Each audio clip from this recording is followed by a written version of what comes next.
Breaking news: Gamil should be investigated for becoming spiritual leader of B-Boys Bandits.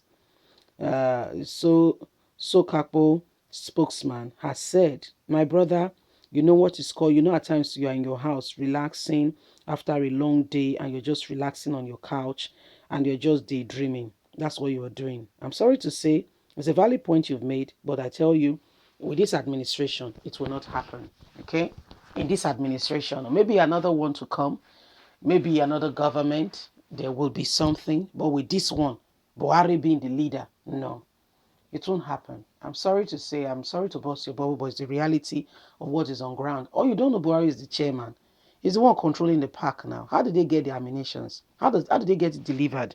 You think things just happen? Iron does not just float on water now. There are principles that guides it to float on water. Throw an iron on a river and see whether it will float. Guy, please don't forget to give us a thumbs up. Subscribe if this is your first time. Until you meet the terms and conditions for iron to float on water, it will not. There is a physics theory that backs it. Iron do float on water, but there are principles. It does not just float. One, it could be a miracle. Two, you apply the principle. Things like that. Let's get straight into the news and get all the details.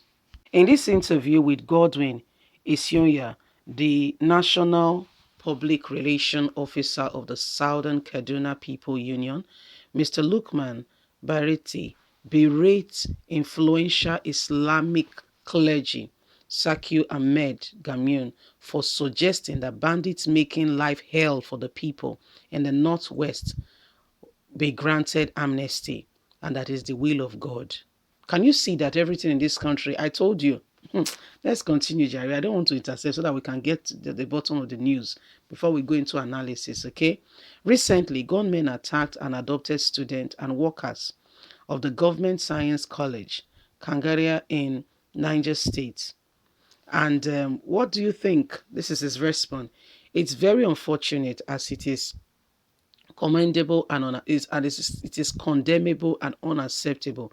Under this government, human beings are stolen daily like heads of sheep, like an item.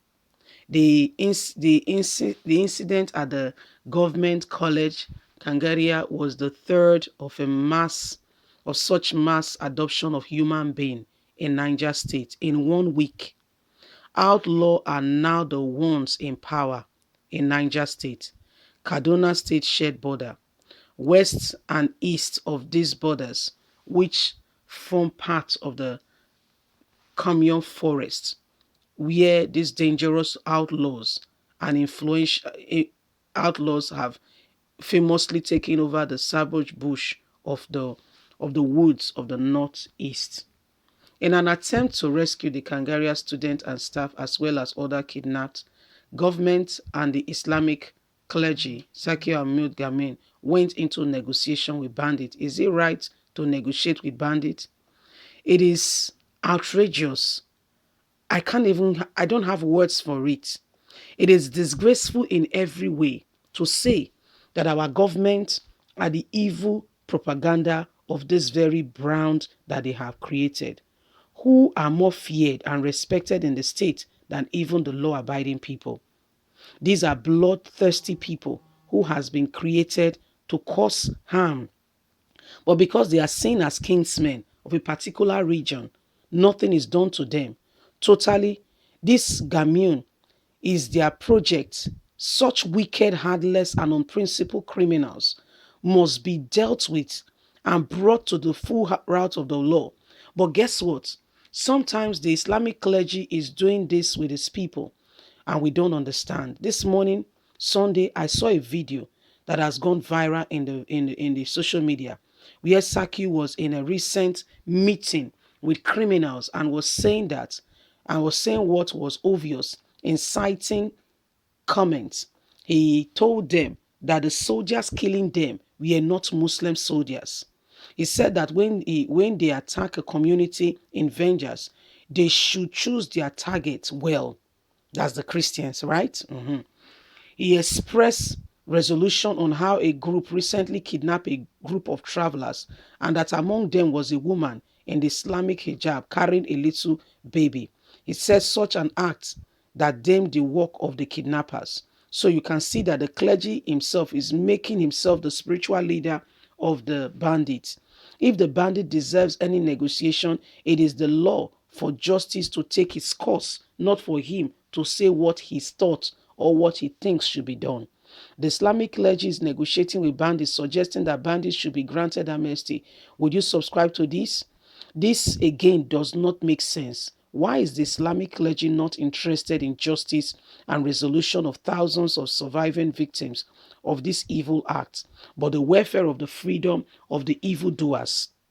In southern Kaduna, we have over 50,000 IDPs and over 100 communities that have been captured and occupied by these hoodlums men.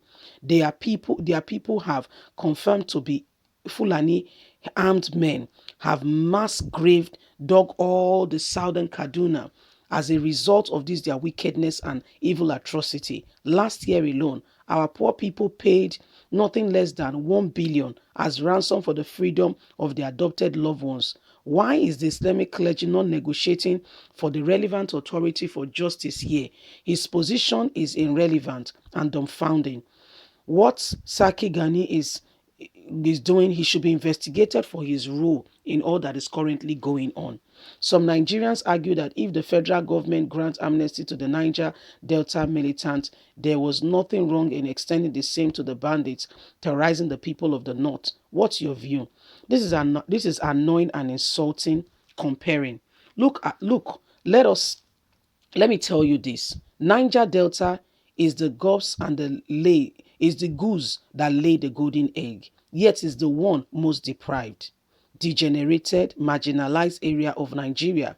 The agitation for fairness and equality for the Niger Delta region dates back to the 60s. Who does not know Adeka Barrow? Who does not know the Islam Ogoni freedom fighter? Ken Sarowagi, the youth of the Niger Delta have a legitimate right to use violence to seek for attention in the manner they did those. They kidnapped foreign oil workers to seek for international attention. They did not kill them. I repeat, they did not kill them. They sabotaged oil pipeline to hurt the economy so that the deaf government can take them seriously. Niger Delta militants never invaded a community, raped, killed adopted citizens, and set communities ablaze. They never did that. They were civilized and they were civilized in their approach. In fact, the communities became target of mass destruction by the Nigerian force combined for the fighters, and the government of Nigeria committed genocide. A lot has gone on in this country. But what are the Fulani men doing? These are people in the press who are killing, raping, taking over people's land. Niger Delta bandits never did any of this. So it's not the same story. It is not the same instance. My people, what do you think? Should this man be investigated? Leave us a comment. God bless you. This Gamil that is now the new spiritual leader negotiating, collecting money from Buhari, legitimately to go and give to them. Let's hear your thoughts. God bless you. Bye for now.